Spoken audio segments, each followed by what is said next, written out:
పుణ్యం వచ్చే జన్మలో ఫలిస్తుంది, ఈ జన్మలో ఫలించదు.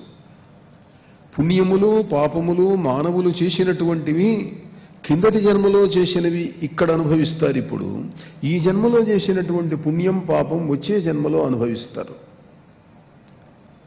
కానీ పుణ్యాలు పాపాలు మనం ఇప్పుడు సంపాదించుకుంటాం, ఆ సంపాదించుకున్న తర్వాత ఎప్పుడు అనుభవిస్తారు. మరి ఈ జన్మలో ఎట్లా? ఈ జన్మలో కష్టం వచ్చింది, దాన్ని పోగొట్టుకోవాలి. మీరు ఓ దానం చేస్తే మీ కష్టం పోదు, మీకు పుణ్యం వస్తుంది, అంతే. మరి కష్టం పోవాలంటే ఎట్లా? అది పాపదానము. పాపదానం ఎట్లా అంటే, ఎవరైనా సమర్థుడైనటువంటి వ్యక్తి పాపాన్ని తీసుకోగలిగిన వాడు తీసుకుంటే పాపం ట్రాన్స్ఫర్ అవుతుంది. పుణ్యం అట్లా కాదు. నేను ఏదో తిరుపతి వెళ్ళి అక్కడ కళ్యాణం చేయించినటువంటి పుణ్యమును నీకు ధారపోస్తున్నాను అన్నారనుకోండి, మరుక్షణం మీ పుణ్యం వాళ్ళలోకి వెళ్ళిపోతుంది. పుణ్యం అంటే మీరు సంపాదించిన ధనం మీకు ఇచ్చే హక్కు ఉన్నది వెంటనే.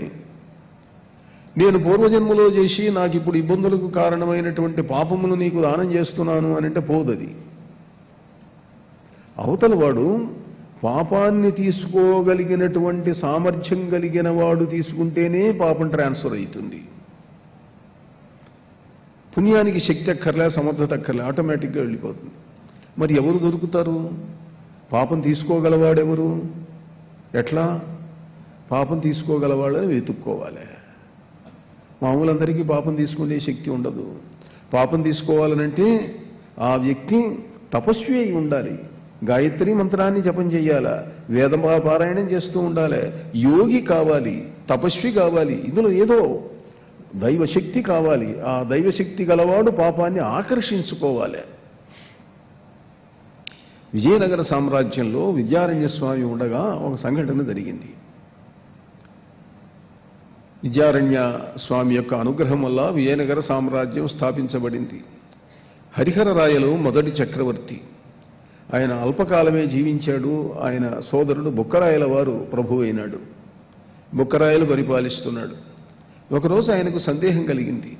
స్వామివారి దగ్గరికి వెళ్ళారు, విద్యారణ్య స్వామివారి దగ్గరికి వెళ్ళి, అయ్యా ఒక సందేహం కలిగింది, దానికోసం తమ దగ్గరికి వచ్చాను అన్నాడు. చెప్పండి అన్నాడు. అంటే నేను రాజ్యం చేస్తున్నాను, రాజ్యం చేసేటప్పుడు అనేక యుద్ధాలు జరుగుతాయి, దేశంలో తప్పులు చేసేవాళ్ళు ఉంటారు, చెయ్యని వాళ్ళు ఉంటారు, శిక్షలు పడుగుతూ ఉంటాయి. ఆ జరిగేటప్పుడు ఒక్కోసారి తప్పు చెయ్యని వాడికి శిక్ష పడవచ్చు. అంతేకాదు మా సైనికులు ఉన్నారు, యుద్ధరంగాలు గ్రామాలు నగరాలు వెళ్ళేటప్పుడు వాళ్ళు ఒక్కోసారి స్వేచ్ఛగా తప్పులు చేస్తుంటారు, ఇళ్ళు దోచుకుంటుంటారు, పాడు పనులు చేస్తుంటారు. రాజా రాష్ట్రకృతం పాపం, రాష్ట్రంలో చేసినటువంటి పాపములు ఎవరు చేసినా సరే రాజు గనక దాన్ని అనుశాసనం చేయకపోయేటట్లయితే ఆ పాపంలో కొంత భాగం వీడికి వస్తుంది. భార్యాభర్తలు ఉన్నారు, భర్త గనక పుణ్యం చేస్తే, దాన ధర్మాలు చేస్తే, ఆ భర్తను జాగ్రత్తగా సేవించుకుంటూ ఉంటే ఆ భార్యకు దాంట్లో భాగం వస్తుంది. మళ్ళీ భర్త చేసే పాపాలలో భాగం రాదు, భార్యకు పుణ్యంలో మాత్రమే భాగం వస్తుంది.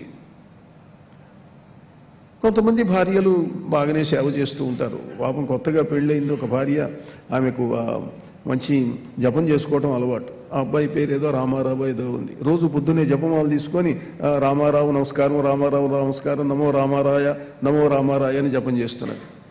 ఏం చేస్తున్నావు అన్నాడు. నీకు సేవ చేస్తున్నానని. ఇదేమిటండి మీ మంత్రం జపం చేస్తున్నాను అన్నాడు. పొద్దున్న లేవగానే భార్య భర్తకు ఏదో చేయవలసినటువంటి సేవలు, కాఫీ ఇవ్వటమో టిఫిన్ ఇవ్వటమో ఇట్లాంటివి చేయాలి. కానీ అవి ఏం చేయకుండా ఇంట్లో కూర్చొని రామారావు కృష్ణారావు అంటూ చేసుకుంటూ ఉంటే అది పుణ్యం వస్తుందని అనుకున్నది ఆవిడ. పాపం సేవ వల్ల పుణ్యం వస్తుంది.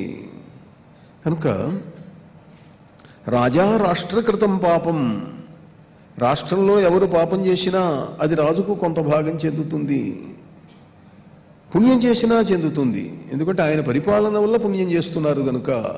అయ్యా మరి రాజ్యంలో ఇట్లా పాపాలు జరుగుతూ ఉంటాయి కదా, రాజ్యాంతే నరకం ధ్రువం, రాజ్యం పరిపాలించిన వాడు చివర నరకానికి పోతాడు అని ఒక నానుడి కూడా ఉంది కదా, మరి నా పరిస్థితి ఏమిటి అన్నాడు. నీ పరిస్థితి అయినా అంతేనయ్యా అన్నాడు స్వామివారు.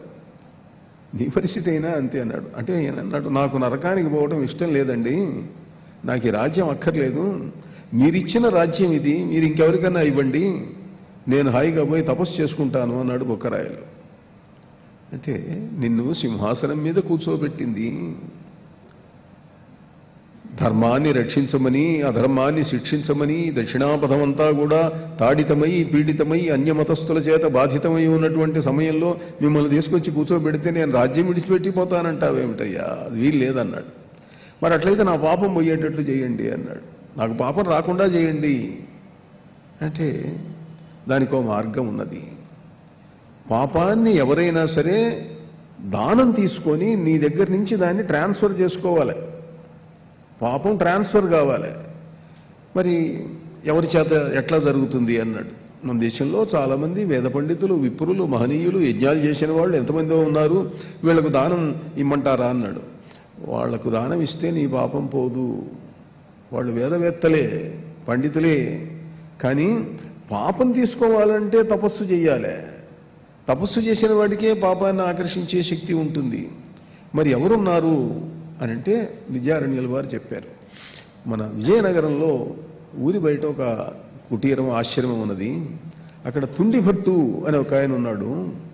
మంచి వేదవేత్త, తపస్సంపన్నుడు. ఆ మహాత్ముడు కనుక దానం తీసుకునేటట్లయితే ఆయన నీ పాపాన్ని తీసుకోగలడు. అంటే మంత్రం ఊరికి తెలుసుకోవటం వేరు, మంత్రసిద్ధి పొందటం వేరు. అంటే మరి ఆయన తీసుకుంటాడా అన్నాడు. ప్రయత్నించు అన్నాడు. మహారాజు యొక్క పురోహితులు, మంత్రులు వెళ్ళి తుండిభట్టును ప్రార్థించారు. అయ్యా, మీరు మహనీయులని విన్నాము, తెలుసుకున్నాము. రాజుగారు పాపదానం ఇస్తాడు, మీరు తీసుకోండి.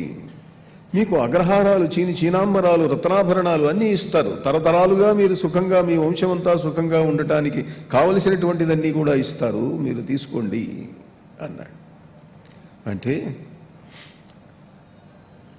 నాకు రాజ్యాలు అక్కర్లేదు, అగ్రహారాలు అక్కర్లేదు, రత్నాభరణాలు అక్కర్లేదు, నేనేం చేసుకుంటానయ్యా, మాకేం అక్కర్లేదు అన్నాడు. నేను తీసుకోను రాజుగారి పాపాన్ని, నాకు అవసరం లేదు, నాకు మీ దానం అక్కర్లేదు, ఏమక్కర్లేదు అన్నాడు. అంటే ఏం చేస్తాడు? అందరూ వెళ్ళి చెప్పారు. ఆయన తీసుకోనంటున్నాడండి అన్నారు. బుక్కరాయల వారు విద్యారణ్య స్వామిని అడిగారు, ఆయన తీసుకోనంటున్నాడు, ఏం చేయమంటారు అని. అంటే అట్ట కాదు, నేను చెప్పానని చెప్పండి.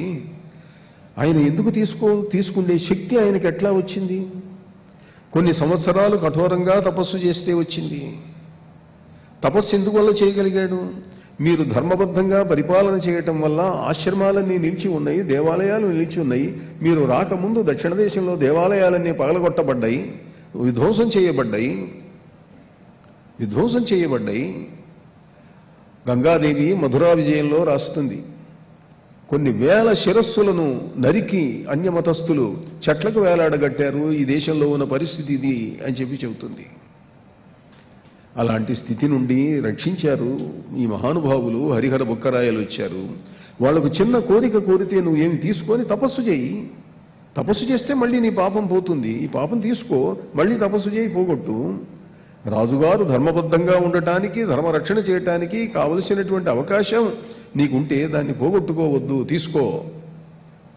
విద్యారణ్య స్వామి చెబితే ఆయన అంగీకరించాడు ఆ వార్త విన్న తర్వాత. అని నేను దానం తీసుకునేటప్పుడు విద్యారణ్య స్వామి వారు కూడా అక్కడ ఉండాలని మనవి చేయండి వారికి అన్నాడు. నేను దానం తీసుకునేటప్పుడు స్వామివారు కూడా అక్కడ ఉండాలి, వారికి మనవి చేస్తాము అన్నారు. మహారాజు దానం ఇస్తున్నాడు. గృహామి, తీసుకుంటున్నాను అన్నాడు తుండిభట్టు. తీసుకున్నాడు. అప్పటిదాకా ఉన్నటువంటి విద్యారణ్య స్వామి ముందు ఒక తెర పడింది, ఆయన వెళ్ళిపోయినాడు. ఈ కార్యక్రమం ప్రారంభంగానే తల ఎత్తి చూస్తే లేడు విద్యారణ్య స్వామి. తుండిభట్టు మహాస్వామిని చూడలేకపోయినాడు. వెళ్ళాడు, ఏదో ఆయన తపస్సు చేశాడు, మళ్ళీ పోగొట్టుకున్నాడు.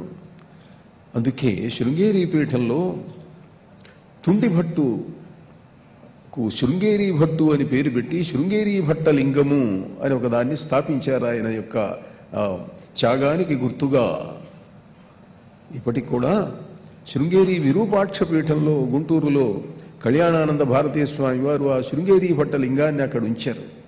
పరంపరగా వస్తున్నటువంటి ఒక విచిత్రమైన విశిష్టమైనటువంటి అంశం. అయితే ఈ విద్యారణ్య స్వామి అవతలికి వెళ్ళటంలో ఉద్దేశం ఏమిటి అని అంటే, మహాపాపదానం తీసుకున్నటువంటి వ్యక్తి మొదటిసారి ఎవరిని చూస్తే వాళ్ళల్లో కొంత పాపం వెళుతుందిట. అందుకే ఇళ్లలో శనిదానాన్ని ఇస్తే ఆ శనిదానం తీసుకున్నటువంటి వ్యక్తిని వెంటనే మిగతా వాళ్ళతో పాటుగా భోజనానికి కూర్చోవడానికి వెంటనే కూర్చోనివ్వరు. ఆయన ఇంటికి వెళ్ళి స్నానం చేసి మళ్ళీ దేవాలయానికి వెళ్ళి దీపం చూసి వచ్చిన తర్వాత కూర్చోవచ్చు.